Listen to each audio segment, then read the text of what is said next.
एक डॉक्टर, एक विचार और सिर्फ 12 लोग।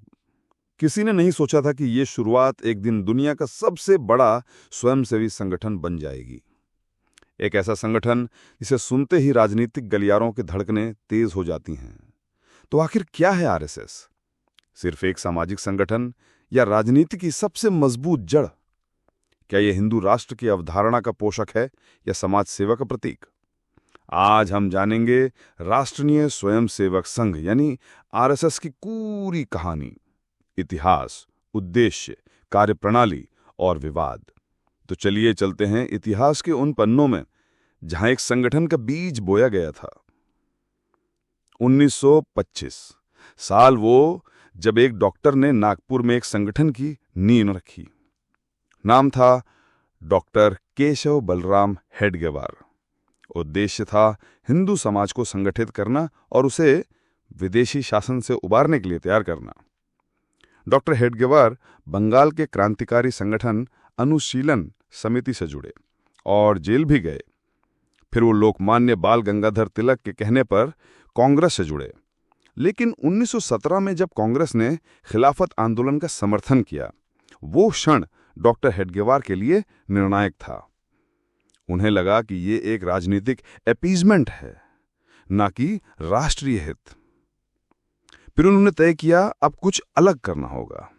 शुरुआत अपने घर से की। केवल 12 लोगों से शुरुआत हुई, लेकिन यह संख्या जल्द ही 1200 पार कर गई। 1925 विजयादशमी नागपुर में राष्ट्रीय स्वयंसेवक संघ की नींव रखी गई। संघ की पहली शाखा में सूर्य नमस्कार, लाठी चलाना और वैचारिक चर्चा होती थी। धीरे धीरे ये शाखाएं महाराष्ट्र के बाहर भी फैलने लगीं। नासिक, पुणे, अमरावती और फिर मध्य भारत। 1930 के आसपास जब डॉक्टर हेडगेवार बनारस हिंदू यूनिवर्सिटी गए, वहां उनकी मुलाकात माधवराव सदरशिव गोलवरकर से हुई, जिन्हें लोग प्यार से गुरुजी कहते थे। 1940 में हेडगेवार जी की मृत्यु के बाद संघ की कमान गुरुजी के हाथों में आई और यहीं से संघ का देशव्यापी विस्तार शुरू हुआ। संघ का ढांचा बेहद सुव्यवस्थित और अनुशासित है। ये 11 लेवल्स में बटा है: केंद्र, क्षेत्र, प्रांत, विभाग, जिला, तालुका, नगर, खंड, मंडल, ग्राम, शाखा। शाखाएं 5 तरह की होती हैं: प्रभात शाखा सुबह की मीटिंग, सायंकालीन शाखा शाम की मीटिंग, रात्रिकालीन शाखा रात में, मिलन हफ्ते में 1-2 बार, संगम महीने में 1 बार। इन शाखाओं को ही संघ की असली नींव माना जाता है। यहां प्रार्थना होती है, योग, खेल और वैचारिक मंथन होता है। आज आरएसएस के करीब 1 करोड़ से अधिक ट्रेंड स्वयंसेवक हैं। उत्तर प्रदेश में 8000 प्लस शाखाएं हैं, जबकि केरल जैसे राज्य में, जहां हिंदू आबादी कम है, वहां भी 5000 शाखाएं हैं। 40 प्लस देशों में आरएसएस की 57,000 से ज्यादा इकाइयां कार्यरत हैं। हर दिन लगभग 50 लाख लोग शाखाओं में भाग लेते हैं। भारत के 60,000 गांवों में शाखाएं नियमित चलती हैं। आरएसएस के अंतर्गत 55 से भी ज्यादा संगठनों का परिवार है, जिन्हें संघ परिवार कहा जाता है। भारतीय जनता पार्टी बीजेपी, बजरंग दल, विश्व हिंदू परिषद, विद्यार्थी परिषद, भारतीय मजदूर संघ, सेवा भारती, विवेकानंद केंद्र, विद्या भारती, मुस्लिम राष्ट्रीय मंच, राष्ट्र सेविका समिति, हिंदू स्वयंसेवक संघ, स्वदेशी जागरण मंच, समाज सेवा से लेकर राष्ट्रमण तक आरएसएस में सब कुछ है। आरएसएस सिर्फ विचारधारा तक सीमित नहीं रहा, इसका समाज सेवा में भी अहम योगदान है। कश्मीर विलय 1947 में महाराजा हरि सिंह को विलय के लिए मनाने में गोलवरकर जी ने प्रमुख भूमिका निभाई। गोवा मुक्ति आंदोलन 1954 में संघ के स्वयंसेवकों ने सिलवासा में तिरंगा फहराया।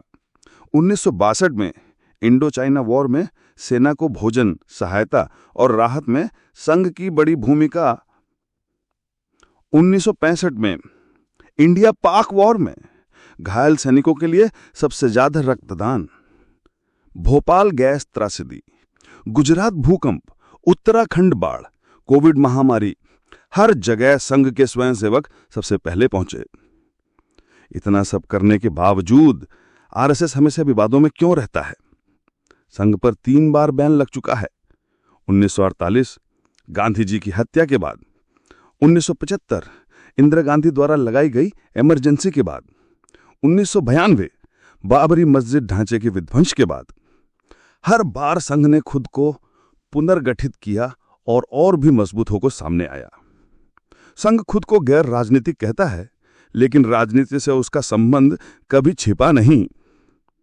1975 में इमरजेंसी के विरोध में आरएसएस खुलकर सामने आया।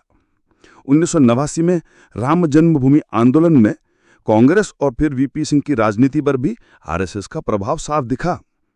बीजेपी के अटल बिहारी वाजपेयी, आडवाणी, अमित शाह, नरेंद्र मोदी सभी संघ की गोद में पले बड़े हैं। आरएसएस किसी एक विचारधारा से नहीं बना, बल्कि 4 मुख्य दृष्टिकोणों पर कार्य करता है। अखंड भारत, भारत सिर्फ वर्तमान सीमाओं तक नहीं, बल्कि बांग्लादेश, पाकिस्तान, नेपाल, श्रीलंका, अफगानिस्तान और म्यांमार तक फैला हुआ है। इंटीग्रल ह्यूमनिज्म, दीनदयाल उपाध्याय की यह विचारधारा मानवता को केंद्र में रखती है। हिंदुत्व, भारतीय संस्कृति और मूल्यों को सर्वोपरि मानने की बात।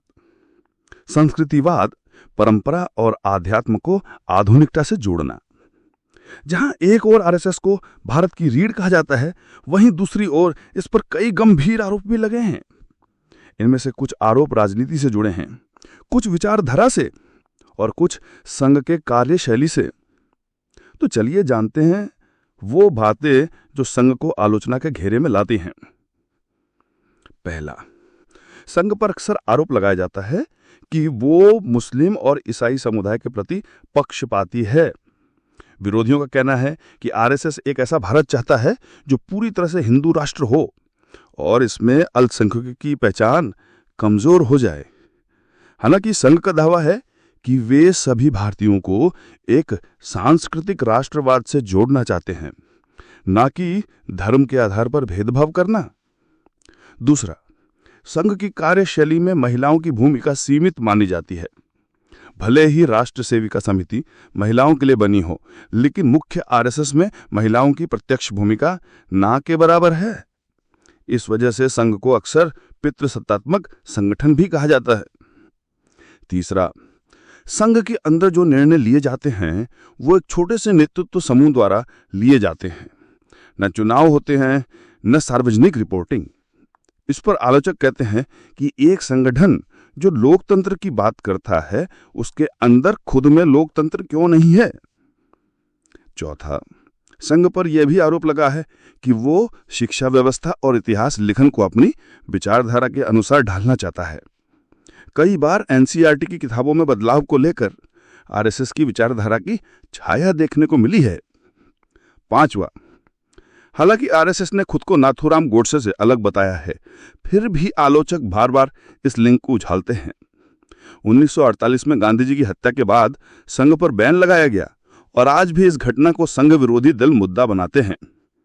छठा, संघ की विचारधारा को अक्सर सॉफ्ट फंडामेंटलिज्म भी कहा जाता है, यानी विचारों का ऐसा ढांचा जो बदलाव को जगह नहीं देता। इस वजह से युवाओं और उदार सोच रखने वालों को संघ की विचारधारा कठोर और रिजिड लगती है। सातवां, संघ भले ही खुद को राजनीतिक संगठन नहीं मानता, लेकिन बीजेपी जैसी बड़ी पार्टी को बैकडोर सपोर्ट देने का आरोप उस पर हमेशा से लगा है। विपक्षी दल कहते हैं कि बीजेपी के फैसले नागपुर से संचालित होते हैं, यानी संघ के मुख्यालय से। आठवां, संघ ने भले ही वनवासी कल्याण आश्रम और सेवा भारती जैसे संगठन बनाए हों, लेकिन कई समाजशास्त्रियों का कहना है कि दलित और आदिवासी समुदायों की असली आवाज को संघ ने अपनी विचारधारा के अधीन कर दिया है, ना कि उन्हें स्वतंत्र रूप से आगे बढ़ाया। तो दोस्तों, आरएसएस एक ऐसा संगठन है जो जहां समाज सेवा और राष्ट्र निर्माण का प्रतीक है, वही आलोचना और संदेह की निगाहों में भी रहा है। हर संगठन की तरह इसमें अच्छाइयां भी हैं और चुनौतियां भी। आरएसएस को जितनी आलोचना झेलनी पड़ी, शायद ही किसी संगठन ने झेली होगी, लेकिन हर आलोचना के बाद ये और मजबूत होकर सामने आया। चाहे आप इसके समर्थक हों या आलोचक, एक बात से इनकार नहीं कर सकते, आरएसएस ने भारतीय समाज को गहराई से प्रभावित किया है। अगर आप भारत के किसी भी कोने में हैं, आपको कहीं ना कहीं संघ की शाखा, उसका अनुशासन और उसकी सोच का असर जरूर दिखेगा। मैं हूं अभिषेक अवस्थी और आप देख रहे हैं जय अभिषेक अवस्थी। वीडियो अच्छा लगा हो तो लाइक, शेयर और चैनल को सब्सक्राइब जरूर कीजिए। मिलते हैं अगले एपिसोड में एक नई सोच और नई कहानी के साथ। जय हिंद।